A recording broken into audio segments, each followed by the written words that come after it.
போது இறுதி யுத்தம் நடந்த ஒரு இடம். அந்த இடத்துக்கு தான் நான் இப்போ வந்து இந்த பைக்கில் போக போகிறேன். இப்போ ஆர்மி சுற்றிட்டு இருக்கானுங்க பற்றிலாம். இந்த ரைடு வந்து ரொம்ப உணர்ச்சி பூர்வமாக இருக்குது. விடுதலை புலிகளுடைய ஆர்மி கேம்பை தான் இப்போ இவங்க ஆர்மி கேம்பாக வச்சுருக்காங்க. முல்லைத்தீவுக்குன்னு 2.5 கிலோமீட்டர் இருக்குது. மாங்குளம்ன்றது எதுவும் என்ன நடந்துச்சு எனக்கு பழைய சம்பவங்கள். இப்போ பாருங்கள், முல்லைத்தீவுடைய பேருந்து நிலையம் பெருசாக யாருமே இல்லை. வந்து ஊரில் ஆள் இல்லை. எல்லாரும் யுத்தத்துக்கு அப்புறம் வெளியே போயிட்டாங்கன்னு பார்த்தா முக்கால்வாசி மக்கள் இறந்து போயிட்டாங்கன்றாங்க. முல்லைத்தீவு கடற்கரை ஏன் இது போக்கூடாது தடப்பட்டிருக்காங்களா? முள்ளிவாய்க்கால் மாவீரர் துயிலும் இல்லம் மே 18 அன்னைக்கு தான் இந்த சம்பவம் நடந்துச்சு. இந்த பள்ளமாக இருக்குது பற்றிலாம், இதெல்லாம் பங்கர். விடுதலை புலிகளோட கவசம் வாங்கணும். இது பஸ்ஸை அப்படியே பெருசாக்கி இந்த குண்டு பட்டிருக்கு பற்றிலாம். முழுமையான இரும்பு, இது இரும்பு கட்டின்னு சொல்லுவாங்கல்ல. இது தோண்ட தோண்ட இந்த வண்டி வரும். இந்த இதெல்லாமே குண்டு பட்டு வெடிச்சு எரிஞ்சிருச்சு. இதெல்லாம் வந்து தனியாக ஒரு சேஸ் மட்டும் கிடக்கு. காட்டுக்குள்ளே கிடக்கிறது எல்லாமே அதுதான் கிடக்கு. ஏன்னா இது வந்து ஜோர்டான் கப்பல். மாளுக ஒரு 6 போட்டில் போய் என்ன பண்ணாங்களோ தெரியல. இந்த அரிசி எல்லாம் இவங்களுக்கு யூஸ் பண்ண எடுத்திருக்காங்க. இதை வந்து பயங்கரவாதிகள் இங்கே பாருங்களேன், விடுதலை புலிகள் அவங்களுடைய சொந்த ஐடியாவில் டெக்னாலஜியில் செஞ்ச ஒரு கப்பல். இதுவுமே கைவிடப்பட்டு கிடக்குங்க. எல்லாருக்க பெரிய பெரிய குண்டை போட்டு வெடித்து செதற வைக்கும்போது தான் இந்த மாதிரி இரும்பு வந்து விரியும்.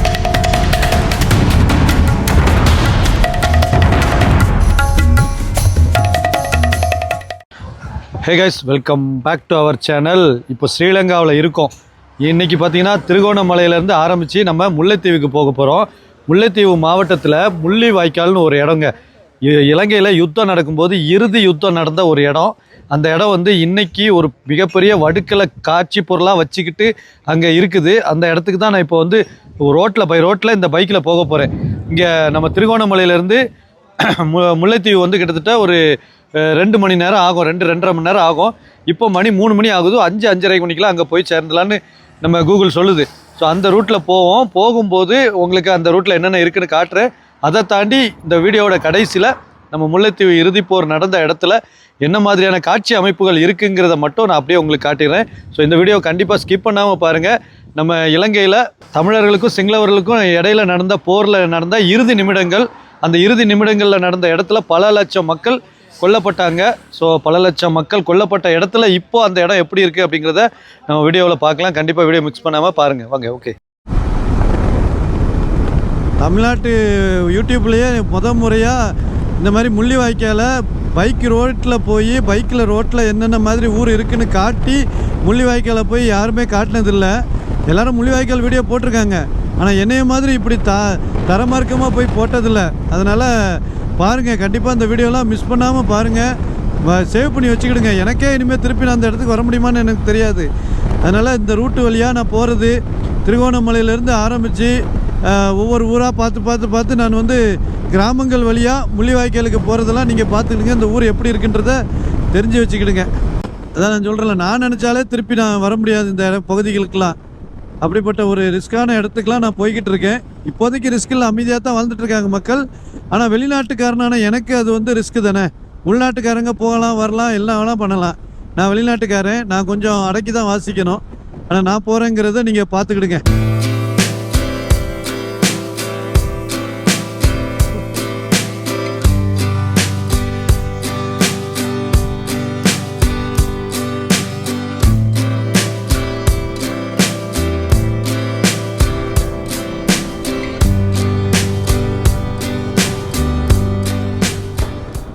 முழுக்க இங்கே யுத்தம் நடந்து ஒவ்வொரு எல்டிடினியராக சாவுறதும் இராணுவ ஆட்கள் சாவுறதும் எல்லாம் நடந்திருக்கலாம். அந்த நேரத்தில் கொடுமையான ஒரு விஷயந்தாங்க.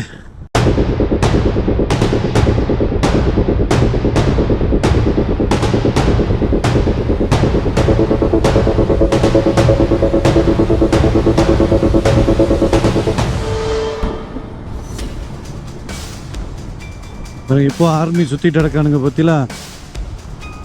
தண்ணி வண்டி, பெரிய வண்டி, ஆர்மி பேஸ்லாம் இருக்குங்க. குமுழமுனை அப்படிங்கிற ஒரு ஊர். குமுழமுனை அப்படிங்கிற ஊர் லெஃப்டில் இருக்குது. ஆர்மி பேஸ் கேம்பும் இருக்குது. இதாக இருக்குல்ல, இதெல்லாம் சிங்கள ஆர்மி ஹெட் குவார்ட்டர்ஸ். இது என்னென்னா, இது இப்போ சிங்கள ஆர்மியாக இருக்குது. அப்போ வந்து தலைவருடைய கோட்டை. அவங்களாம் இங்கே தான் எல்லோரும் எல்டிடினர்லாம் இருந்திருப்பாங்க. இன்றைக்கி அதை ஆர்மி எடுத்துக்கிடுச்சு. இன்னும் நான் முல்லைத்தீவை நெருங்க எனக்கு ஒரு மாதிரி அப்படி வருது. முள்ளிவாய்க்கால் முற்றத்தை பார்க்க போகிறத நினச்சி பார்க்கும்போது பல லட்சம் தமிழர்கள், பல லட்சம் தொப்புள் கொடி உறவுகள் அதில் வந்து ஒரு கொஞ்ச நாளில் பறிகொடுக்கப்பட்டோம்.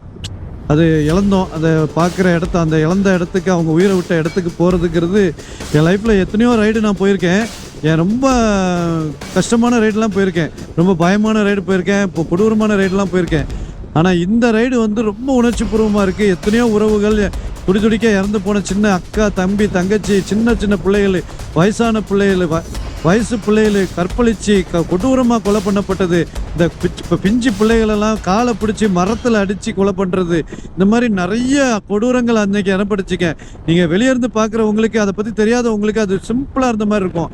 பட் அந்த நேரத்தில் நான்லாம் டீனேஜ். எனக்கு இங்கே இலங்கையில் நடக்கிற ஒவ்வொரு கொடூரங்களும் அங்கே செய்தியாவோ சம்பவங்களாவோ அங்கே சொல்லப்படும் போது அதை அப்படியே ரத்த கண்ணீர் வரும். நமக்கு எதுவும் செய்ய முடியாது. நம்மளுடைய தொப்புகளுடைய உறவுகள் சாவ போகிறத நம்ம வேடிக்கை மட்டும்தான் பார்த்துக்கிட்டு இருந்தோம். முன் பள்ளி அப்படின்னாச்சுன்னா பள்ளிக்கு முன்னாடி உள்ள நடக்கிறது தானே. இதில் ஒரு தென்னந்தோப்பு இருக்குது, யாருமே எதுவுமே பண்ணலை போல இருக்குது. இதையும் பறிச்ச மாதிரி தெரில. அதை கீழே உள்ள குப்பையெல்லாம் எடுத்து சரி பண்ணி தண்ணி வாய்க்கால் பாய்ச்சின மாதிரியும் தெரில. அப்படியே கைவிடப்பட்டு கிடந்த மாதிரி தான் இருக்குது. ஆட்களே இல்லை சரியா. இந்த இடம் வந்து நாயாறு அப்படின்னு சொல்லி ஒரு இடங்க. இந்த இடமும் இந்த எறா வளர்ப்புலாம் இருக்குது பார்த்தீங்களா, எறா பிடிக்கிற இடம் போல் இருக்குது. இந்த இடத்துலையும் யுத்தம் நடந்திருக்கு தான். இதுவும் இந்த இடத்துலையும் கடைசி யுத்தங்கள்லாம் மிகப்பெரிய அளவில் நடந்திருக்கு.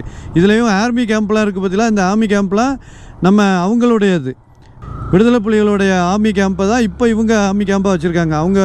அவங்களுடைய படையை வச்சுருந்த இடத்துல தான். இதில் தான் எறா வளர்ப்பு அது எல்லாமே நடக்கும் போல் இருக்குது.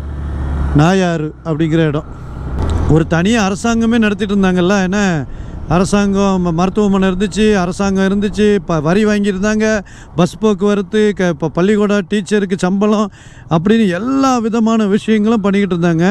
இந்த இப்போ யாராவது பிடிச்சிட்ருக்காங்க பாருங்க. இது எல்லாமே அவங்க போட்ட பழமாக கூட இருக்கலாம். ஏன்னா நல்ல ஒரு உணவு கொடுத்துட்டு இருந்தாங்க, கோர்ட்டு வச்சு, இப்போ இது ஹாஸ்பிட்டல் வச்சு பக்காவான ஒரு அரசியல் நடத்திட்டு இருந்த இடங்க. தமிழில் அரசியல் நாடு நடத்திட்டு இருந்த இடம். அந்த இடத்துல நாங்கள் போயிட்டுருக்கோம். இப்போது நேராக முல்லைத்தீவை நோக்கி போயிட்டுருக்கோம். முல்லைத்தீவில் இறுதி யுத்தம் நடந்த இடத்துல என்ன இருக்குது அப்படிங்கிறத பார்க்க போயிட்டுருக்கோம். பார்த்துக்கிடுங்க. இதில் யானைகளும் இருக்கிற இடம் போல் இருக்குது. இங்கே அங்கங்கே யானைச்சாணி பெருசு பெருசாக கிடக்கு. இந்த கும்பலாக வர்ற யானைகள்லாம் இருக்கும் போல் இருக்குது. இந்த இடத்துலலாம் நிறையா சிங்கள ஆட்களும் நிறைய ஆகிட்டாங்க. பார்த்துடுங்க. முன்னாடி தமிழ் ஆட்கள் மட்டும்தான் இருப்பாங்க, ஆனால் இப்போ சிங்கள ஆட்களும் ஏறிட்டாங்க. கொஞ்சம் அதிகமாக தான் இருக்காங்க போல் இருக்குது. அங்கங்கே குடியமர்த்தப்படுறாங்கன்னு நினைக்கிறேன். ஏன்னா இதெல்லாம் விடுதலை புலிகள் உழவனை தெரிஞ்ச இடம்தான்.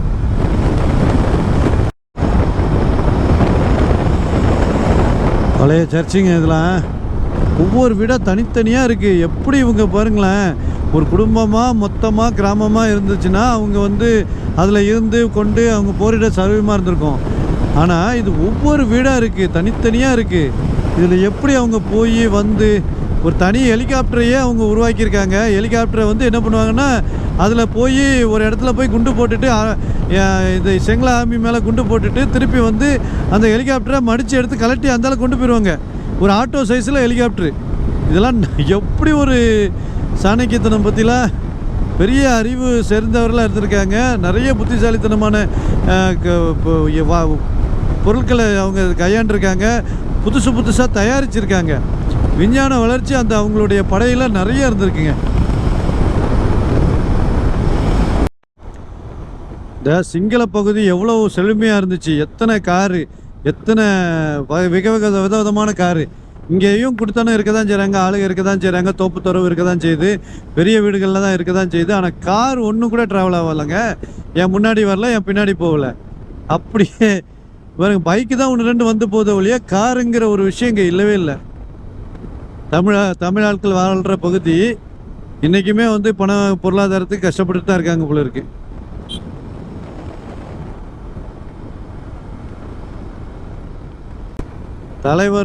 தலைவருடைய படைகளும் இந்த இடத்துல போயிட்டு வந்துச்சு, போரிட்டு வீரமரணம் அடைஞ்சாங்க. அப்படிங்கிற ஒரு பகுதியில் சத்தியமாக நான் வந்து சேருவேன், வருவேன், நிற்பேன் அப்படின்னு நான் நினச்சி கூட பார்க்கல. இதெல்லாம் நடந்திருக்கு பாருங்க. கிட்டத்தட்ட 15 வருஷம். 2009 நடந்துச்சு. 16 வருஷம் ஆச்சு.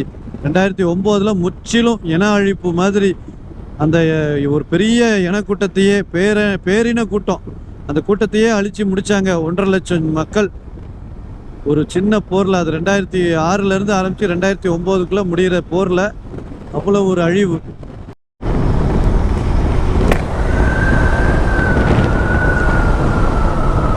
முல்லைத்தீவுக்குன்னு 2.5 கிலோமீட்டர் இருக்குது. மாங்குளம் 45 கிலோமீட்டர் மாங்குளம் இருக்குது. இந்த மாங்குளம்ன்றது எதுவும் என்ன நடந்துச்சு எனக்கு தெரியும், அது மறந்துட்டேன். பழைய சம்பவங்கள். இடம் சொல்லிட்டு வரேன்.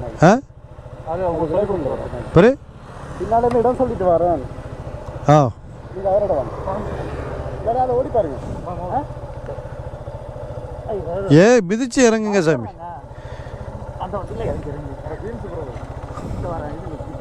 இப்போ நாங்கள் முல்லைத்தீவுக்கு 2.5 கிலோமீட்டர் இருக்குங்க. இந்த பக்கம் லெஃப்டில் திரும்பினாச்சுன்னா இது அது என்ன தூரண்ணே?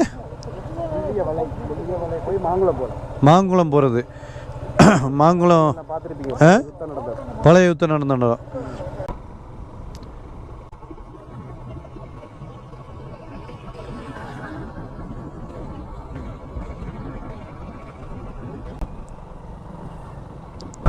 முல்லைத்தீவுங்கிறது ஒரு நகரமா, சிட்டியா? ஓ, நேராக வந்து ரைட்டில் திரும்பினோம்னா முல்லைத்தீவு வந்தாச்சுங்க. போலாமா? இதுலேருந்து ஒரு 1.5 கிலோமீட்டரில் முல்லைத்தீவு டவுன் வந்துடும். இது ஒரு கோர்ட் இருக்குது பாருங்களேன். இந்த பட்டிருக்கல போலீஸ் அத்தியட்சகர் அலுவலகம், போலீஸ் ஆஃப் சூப்பரிண்டெண்டன்ட் போலீஸ் இது ஆஃபீஸு முல்லைத்தீவு.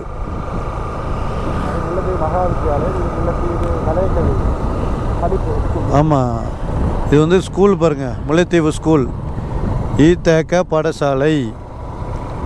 அப்புறம் இங்கே ஒரு முல்லைத்தீவு வலது பக்கம் பாருங்களேன், முல்லைத்தீவு மகா வித்தியாலயம். மகா வித்தியாலயம்னா காலேஜாக இருக்கும், பெரிய ஸ்கூல். Okay okay. தேசிய போக்குவரத்து வைத்திய நிறுவனம்.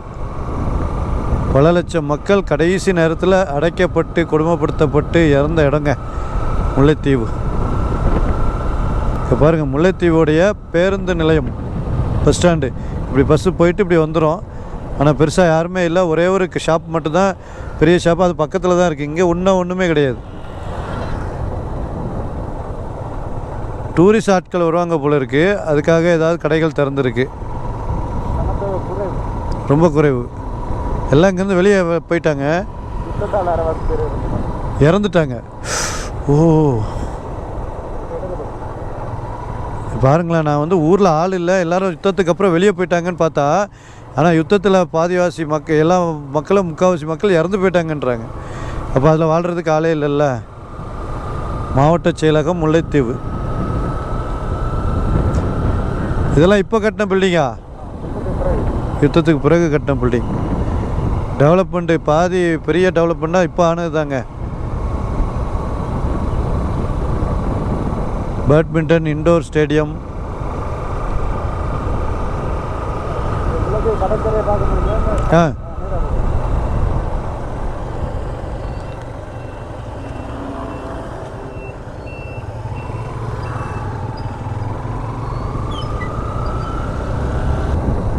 பாருங்கள், பழைய வீடுகள் பாருங்களேன். போருக்கு அப்புறம் போரில் டப்புன்னு இடிஞ்ச இடங்கள், அடிப்பட்ட இடங்கள் இடிஞ்சு அப்படியே கைவிடப்பட்ட வீடுகள். ஆளுகள்லாம் இருக்க மாட்டாங்கள்ல, இறந்துட்டாங்கள்ல, அது அப்படியே விட்டு கிடக்கு.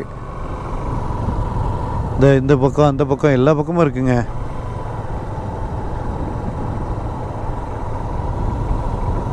ஒரு சில இடத்துல தான் அவங்க இருக்காங்க போல இருக்குது, மற்றபடி எங்கேயுமே ஆட்களை காணும். கரைத்துறை பற்று பிரதேச சபை, முல்லைத்தீவு கடற்கரை. வண்டியில் போக முடியாதுண்ணே. ஃபோட்டோ எடுக்கலாமா? எடுக்கலாமா? கைஸ், நம்ம மீன் பிடிச்சி இங்கேருந்து எங்கள் ஊர்லேருந்துலாம் வெளியூருக்கு போகலாம். அந்த மாதிரி இங்கேருந்து கொழும்புக்கு போதாங்க. இங்கேருந்து கொழும்புக்கு போகுது.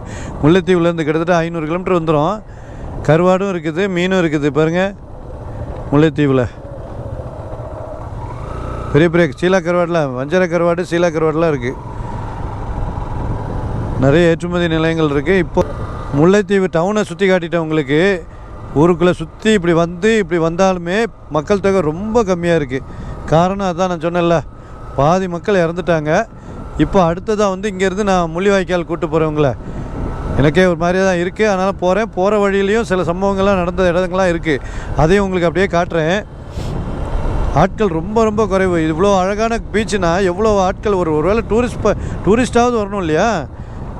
டூரிஸ்ட் ரீச் ஆகிறதுக்கு ரொம்ப தூரமாக இருக்குது. இதெல்லாம் போய் டெவலப் ஆனது தான், ஆனால் ஆட்களே இல்லை.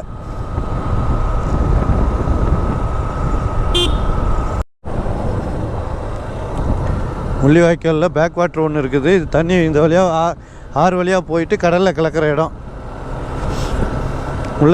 முல்லைத்தீவு. முள்ளிவாய்க்கால்னே சொல்லிகிட்டு இருக்கேன், முல்லைத்தீவுங்க.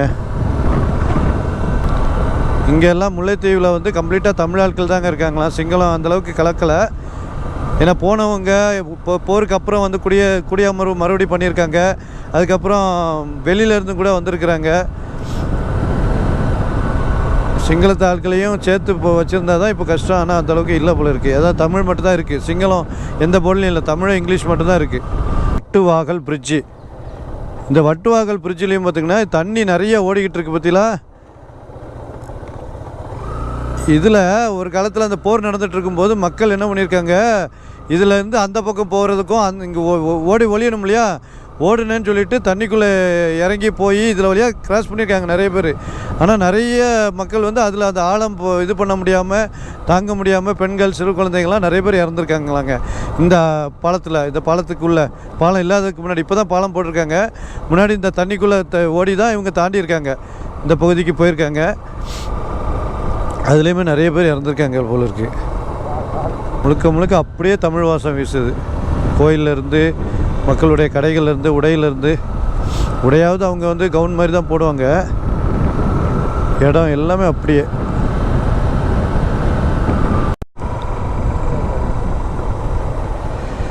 காய்ஸ், ஃபைனலி அந்த பெரும் சோகம் நடந்த இடத்துக்கு வந்துட்டோங்க. முள்ளிவாய்க்கால். இந்த போர்டை வந்து எத்தனையோ புகைப்படத்தில் தான் பார்த்துருக்கோம். இப்போ அந்த இடத்துல முள்ளிவாய்க்கால் போர்டு இருக்கிற இடத்துக்கு வந்திருக்கேன்.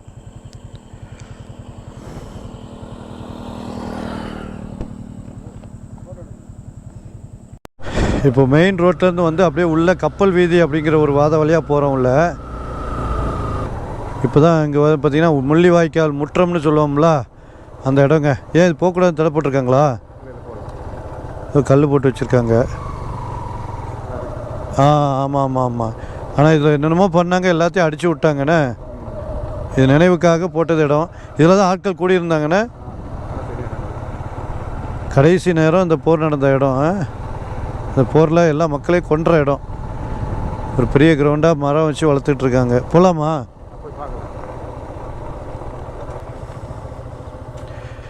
போட்டிருக்கு பாருங்கள், முள்ளிவாய்க்கால் மாவீரர் துயிலும் இல்லம் அப்படின்ட்டு. அந்த காந்தல் செங்காந்தல் பூ தானே நம்ம இவங்களுக்கு உண்டான ஒரு இது பூ, அதை போட்டிருக்கு. ஆன்மீக அறைகோலாகவே மாவீரர்களின் மரணம் நிகழ்கிறது. எந்த ஒரு அடையாளமும் எல்டிடியோட அடையாளம் இல்லை. இது இப்படி இருக்கிற மாதிரி இந்த மாதிரி புகைப்படம் வச்சுருக்காங்க, அவ்வளோதான். இதில் ஒன்றுமே இவங்களை அடக்கம் பண்ண இடம் இது. இங்கே இறந்தவங்களை இங்கே அடக்கம் பண்ணிட்டாங்களோ?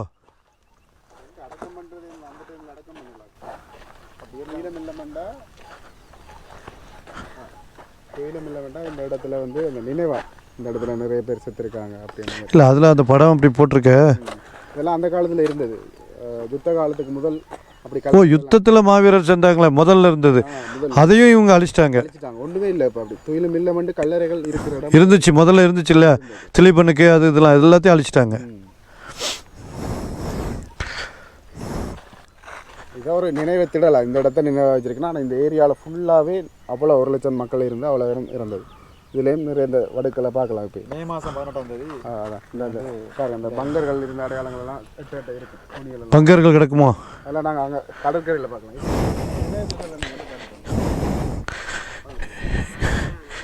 இங்கே நீங்கள் பார்த்தீங்கன்னா இந்த இடம் ஒரு சின்ன இடம் தான். இப்போ இங்கே பார்க்குறதுக்கு உங்களுக்கு ஒரு 10,000-20,000 பேர் இருக்கிற ஒரு கிரவுண்டு தான் பார்த்துடுங்க.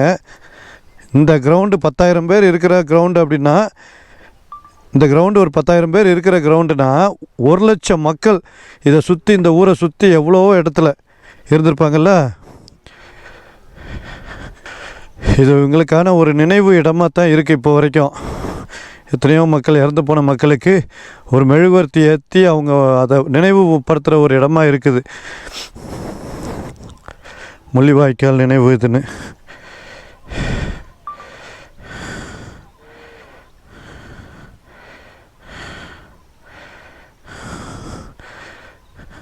மே 18 அன்னைக்கு தான் இந்த சம்பவம் நடந்துச்சு. அது நினைவாக தான் இதில் இந்த இடத்துல ஒரு மெழுகுவர்த்தி ஏற்றி இப்போ அஞ்சலி செலுத்துறதுக்கு உண்டான ஒரு சின்ன இடமா வச்சுருக்காங்க. இதுக்கு மேலே எதையுமே கட்ட முடியாது, கட்டக்கூடாதுங்கிற அளவுக்கு வச்சுருக்காங்க. சுற்றி பாருங்கள்.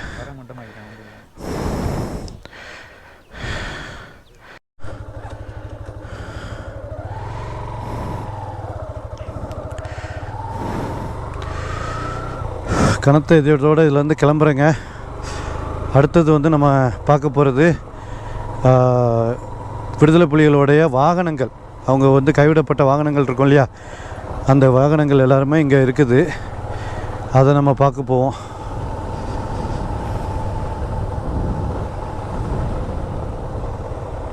நேரம் தானே.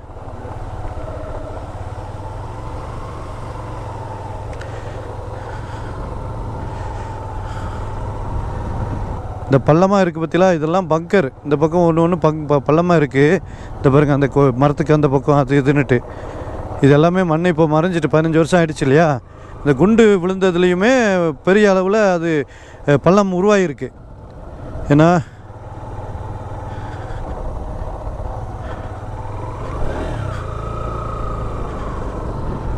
இது எல்லாத்தையுமே அப்படியே தான் கிடக்கு. ஒன்றுமே யாருமே எந்த முயற்சி எடுக்கல. அந்த பங்கர் ஒன்று இருக்குது பாருங்க, இரும்பு மூடி போட்டிருக்க, அது பங்கர் தானே. ஓ,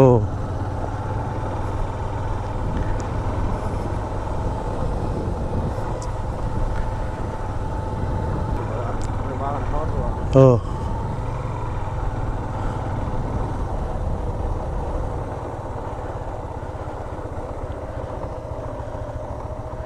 இங்கே பாருங்க, இது விடுதலை புலிகளோட ஆயுதமா.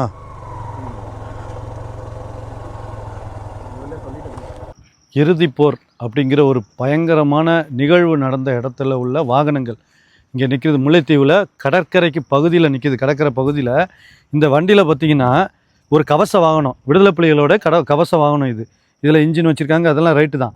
ஆனால் இந்த இடத்துல பார்த்திங்கன்னா இந்த புல்லட் ப்ரூஃப் வெளிநாட்டிலேருந்துலாம் வாங்கலை, இவங்களே தயார் பண்ணியிருக்காங்க பாருங்கள். கண்ணாடியை எத்தனை லேயர் வச்சுருக்காங்க, 1 2 3 4 5 லேயர் கண்ணாடியை வச்சு அந்த யாரை சுட்டா கூட உள்ளது கொண்டு வராத அளவுக்கு வச்சுருக்காங்க. இதில் மட்டும் இல்லை, ஃப்ரண்ட் கேஜ்லையுமே எல்லா கண்ணாடியுமே தடிமனான கண்ணாடி. இவங்களே தயாரித்த வாகனம். இந்த வாகனத்தை பார்த்திங்கன்னா ஒரு டிராக்டர், ஒரு சேஸ், பஸ்ஸோட சேஸ் தான் இது. பார்த்திங்களா, பஸ்ஸோட சேஸ் தான். இதில் இருந்து ஆரம்பித்து அவங்க அதை அகலமாக வச்சு வெளிநாட்டில் இருந்தெல்லாம் கவச வாகனத்தை வாங்கி இங்கே கொண்டு வர முடியாது, அதுக்கு தடை இருந்துச்சு. அதனால் அந்த மாதிரியான ஒரு பஸ்ஸை எடுத்துருக்காங்க, ரெடி பண்ணியிருக்காங்க. பஸ்ஸை அப்படியே பெருசாக்கி இந்த பாருங்க, இந்த மாதிரி இதெல்லாம் பண்ணி பெருசாக கேபின் பண்ணி கொண்டு வந்திருக்காங்க. இதில் அவங்களோட குண்டு தடப்ப இருக்குது பாருங்கள், குண்டு பட்டிருக்கு பற்றிலா, குண்டு வெடிச்சிருக்கு, குண்டு அடித்த தடம். இது வண்டியில் எந்த தடம் பட்டாலும் உள்ள குண்டு தொலைக்காது, டயரில் பட்டால் மட்டும்தான் படம். இது பாருங்கள், இதோட அகலத்தை பாருங்கள். ஒரு பஸ்ஸை எவ்வளோ அகலமாக வச்சு ஒரு கவச வாகனமாக வச்சு இவங்க இதிலேருந்து தாக்குதல் நடத்தியிருக்காங்க. அந்த வாகனம் இப்போ கைவிடப்பட்டு கிடக்கு. இது இறுதி போரில் அடிபட்ட வாகனம். அடுத்து இங்கே பாருங்கள், இது இதுவும் ஒரு விதமான வயரு சுற்றுற இது போல் இருக்குது. இது ஒரு பீரங்கிக்கு உண்டான வீல் மாதிரி கூட இருக்குது. இதில் உள்ள இரும்பை பாருங்கள், முழுமையான இரும்பு. இது இரும்பு கட்டின்னு சொல்லுவாங்கள்ல, அந்த மாதிரி முழுமையான கட்டி, இரும்பு கட்டி. இவ்வளோ பெரிய இரும்பை அவங்க யூஸ் பண்ணி அதுக்கு ஒரு வண்டியை ரெடி பண்ணியிருக்காங்க. உருக்கியோ இல்லை இந்த வண்டிக்கு வெயிட் தேவை அப்படின்னா, ஒரு மண்ணில் பதியாமல் கொள்ளாமல் போகிறதுக்கு, யாராவது அட்டாக் பண்ணாலும் அடிபடாமல் இருக்கிறதுக்கு அந்த மாதிரி வச்சுருக்காங்க. இதுலேயுமே மண்ணில் நிறைய வண்டி வாகனங்களுடைய மிச்சங்கள் பதிஞ்சு கிடக்கு. இந்த கிளச் பிளேட்டு மாதிரி இன்ஜின் ஒரு பெரிய சைஸ் இன்ஜின், ஒரு ஜேசிபி மாதிரியான பெரிய இன்ஜின் இருக்கும் பற்றில அது இதுவுமே மண்ணுக்குள்ளே புதஞ்சு கிடக்கு பாருங்கள். இது தோண்ட இந்த வண்டி வரும், இந்த இன்ஜினோட பார்ட்ஸ் வரும். அப்புறம் அங்கே ஒன்று கிடக்குது, இங்கே ஒன்று கிடக்குது.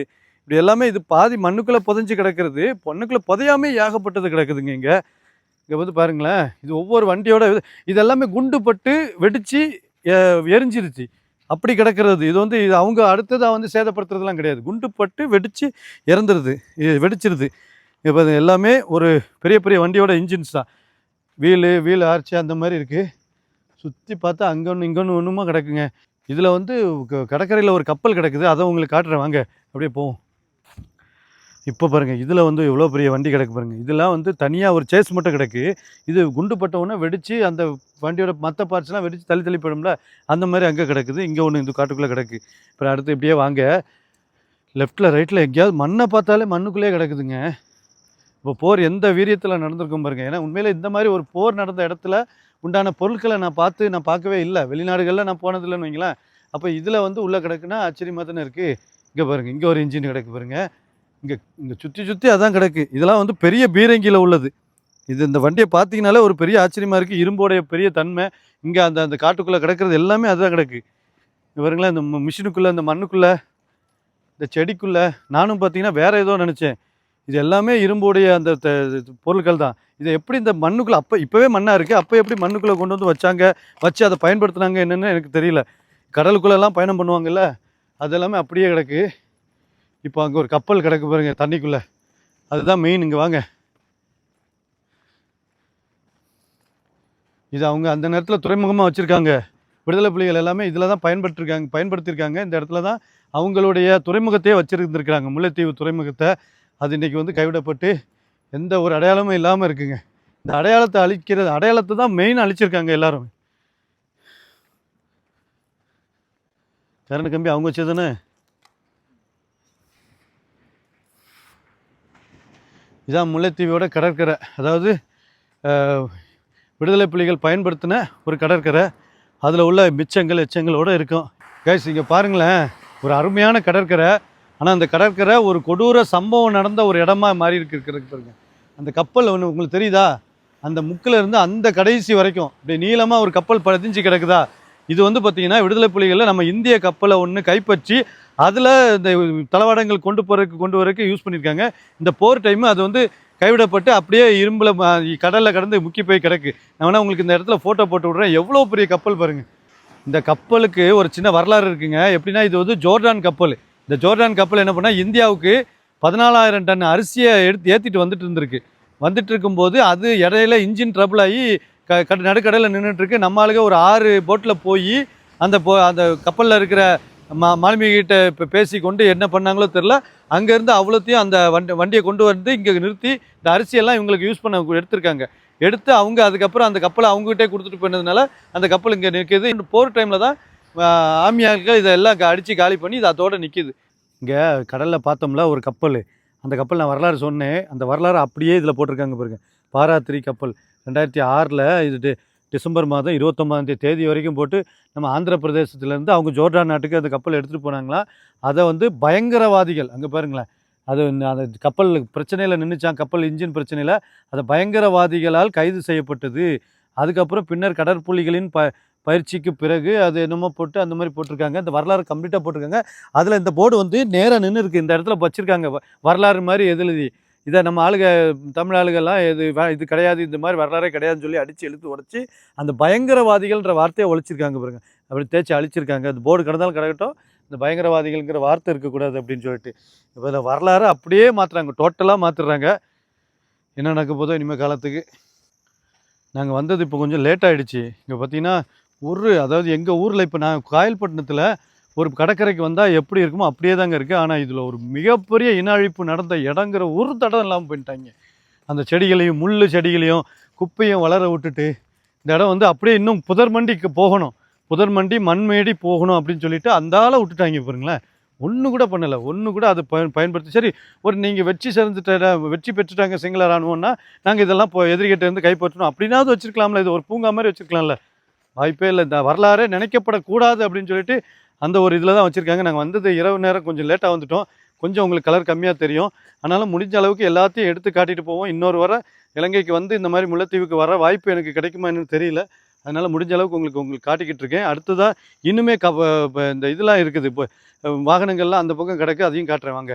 காட்டக்கூடிய ஒரு பொருள் என்னென்னா கப்பலுங்க. இந்த கப்பல் இந்த கப்பல் வந்து எல்டிடியினரால் செய்யப்பட்டது. விடுதலை புலிகள் அவங்களுடைய சொந்த ஐடியாவில் டெக்னாலஜியில் செஞ்ச ஒரு கப்பல். இது வந்து கடல்ல இருந்து கிட்டத்தட்ட ஒரு 300 மீட்டர் பக்கத்தில் இழுத்து கொண்டு வந்து போட்டிருக்காங்க இங்கே ஆர்மிக்காரங்க. இதையுமே குண்டு வச்சு வெடித்து இதெல்லாம், அதாவது அது உருப்படியாக இருக்கட்டும் அப்படிலாம் இல்லை, முதல்ல எதிரிகிட்ட இருந்து பிடிச்சது எல்லாத்தையும் உடச்சி காலி பண்ணணும், அவ்வளோதான். இது வேறு எதுவுமே பேசக்கூடாது அப்படிங்கிற மாதிரி இதுக்குள்ளே பயங்கரமாக இருக்குது. எவ்வளோ பெரிய கப்பல் தெரியுமா? எவ்வளோ பெரிய கப்பல் பார்த்தீங்களா? இங்கேருந்து அங்கே வரைக்கும் இருக்குது. உள்ளுக்குள்ளே நிறைய ஜாமான் ஏற்றுற மாதிரி இதான இது இருக்குது இதில். பா, இதுவுமே கைவிடப்பட்டு கிடக்குங்க. எல்லாம் குண்டு வெடிச்சு உடஞ்சி போய் கிடக்கு. நீங்கள் மேலே பார்த்தீங்கன்னா தெரியும். இந்த சைடில் நான் உங்களுக்கு காட்டுறேன் வாங்க. இன்னைக்கும் ஒரு துரோகத்தின் அடையாளமாகவும் ஒரு தோல்வியின் சின்னமாகவும் இப்படி கிடக்கு பாருங்க. இதெல்லாம் வந்து நம்ம நார்மலாக மனுஷன் வந்து உடச்சி பிச்சியில் எடுக்கிறது இல்லை. இது முழுக்க பெரிய பெரிய குண்டை போட்டு வெடித்து செதற வைக்கும்போது தான் இந்த மாதிரி இரும்பு வந்து விரியும். அதுதான் நடந்திருக்கு பாருங்க. குண்டு வெடித்து அப்படியே செதறினது தான் இருக்குது. உள்ளுக்குள்ளே அப்படியே அந்த பிளாட்ஃபார்ம்லாம் கிடக்கு. இதை வெடித்து அதுக்கப்புறம் இழுத்து கொண்டு வந்திருக்காங்க இந்த பக்கம் அவங்க ஆர்மிக்காரங்க. அப்படியே நீளமாக இவ்வளோ தூரத்துக்கு இருக்குது. உள்ள இன்ஜின் இருக்கிற இடம் அது எல்லாமே இங்கே தான் கிடக்கும்னு நினைக்கிறேன். வெடிச்சிருக்கு பாருங்கள். ஃபுல்லாகவே குண்டு மேலே குண்டாக போட்டு உடச்சி காலி பண்ணியிருக்காங்க இந்த கப்பலை. இதுவும் கிட்டத்தட்ட கடல்ல இருந்து ஒரு 300 மீட்டருக்கு உள்ளுக்குள்ளே மண்ணுக்குள்ளே கிடக்கு.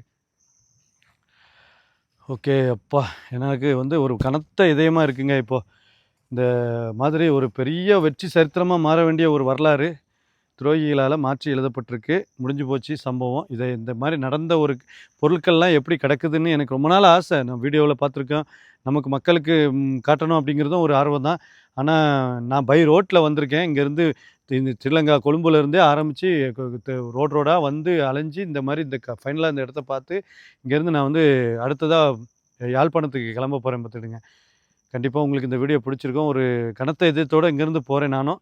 இந்த வீடியோ வந்து முடிஞ்சால் நிறைய பேருக்கு ஷேர் பண்ணுங்கள். ஏன்னா நம்மளுடைய தொப்புள் கொடி உறவுகள் என்ன கடைசி நேரத்தில் என்ன பாடுபட்டு என்ன மாதிரியான இன அழிப்புக்கு உள்ளானாங்க அப்படிங்கிறத நம்ம அந்த காணொலியில் பார்த்துருப்போம். நீங்கள் அதை அப்படி கண்டிப்பாக ஷேர் பண்ணுங்கள். ரொம்ப ஒன்றும் பெருசாக பேசுகிறதுக்கு ஒன்றுமே கிடையாது. ஒரு வலி மிகுந்த இதயத்தோடு இங்கேருந்து கிளம்புறேன். நன்றி, வணக்கம்.